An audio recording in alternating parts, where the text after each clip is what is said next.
We're going to bring in human rights activist and genocide expert Maung Zarni. He's from Myanmar, but he's living in exile in the UK. He's the coordinator of the Free Rohingya Coalition. He's joining us on Skype from Kent in the United Kingdom. Thank you very much indeed for being with us. What do you see as the main stumbling blocks to this plan to try to repatriate some Rohingya? Well, it's like forcing genocide survivors from Auschwitz back to the concentration or death camps while the SS was still in charge. And so, the biggest elephant in the room is the genocidal regime that drove in the last wave in 2017 almost 800,000 refugees across the border after having burned hundreds of villages and killed an unknown number of Rohingya villagers.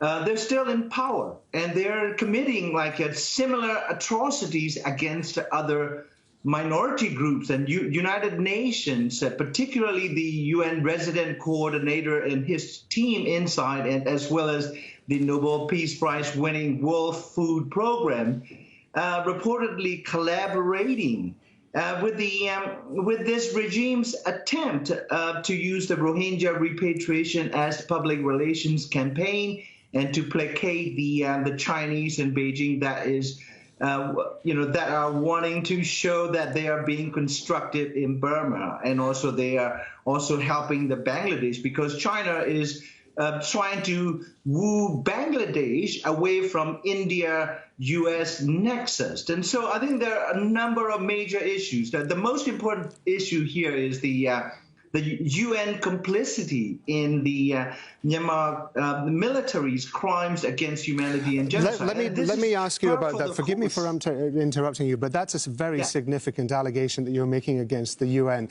There is an argument that, for example, in order to make any sort of headway in eventually bringing Rohingya back to their homeland, that there have to be negotiations, that talks have to be held.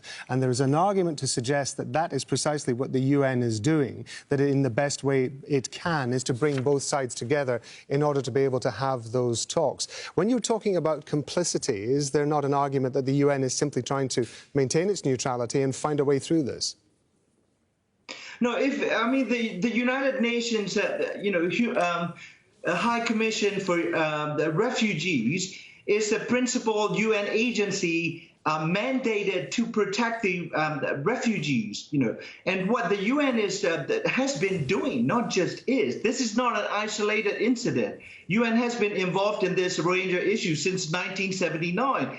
When the first exodus that took place, with $16 million package hatched in Geneva headquarters. Now the UNHCR's budget has, grown by, hundreds of times. And so, and also I think that this isn't simply the UN resident coordinator's office in Rangoon, failing to discharge the UN's principal responsibilities, upholding principles of human rights or non-reforma, or not forcing refugees back to the country of origin where they suffered genocide, nothing less.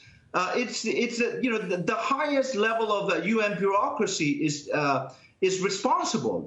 Antonio Guterres, when he was head of the UNHCR, was face-to-face told by the Burmese president at the time, saying that the Myanmar military intended to either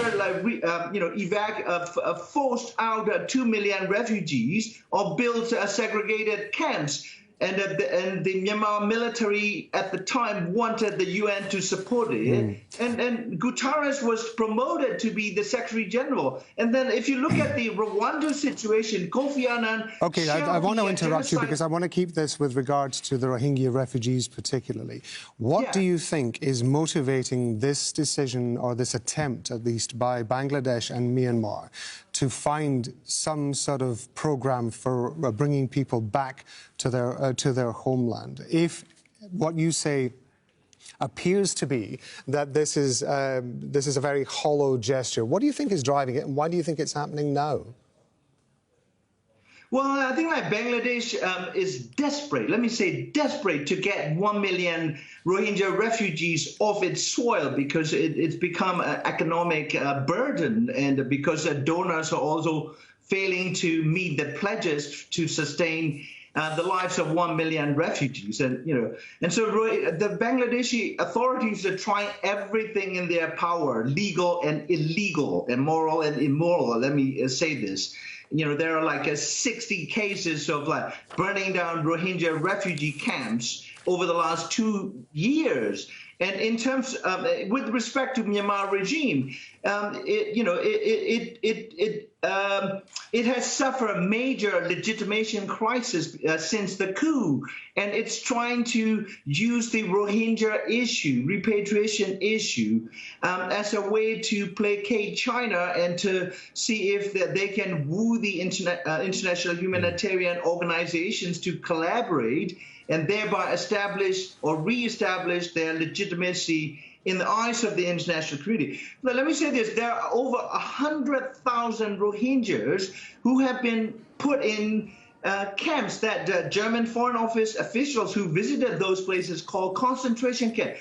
Since 2012, they're still there after 11 years. Maung, Zarni, you're going to have to forgive me for interrupting you again, because unfortunately we are running out of time, but we appreciate you being with us on Al Jazeera. Thank you very much.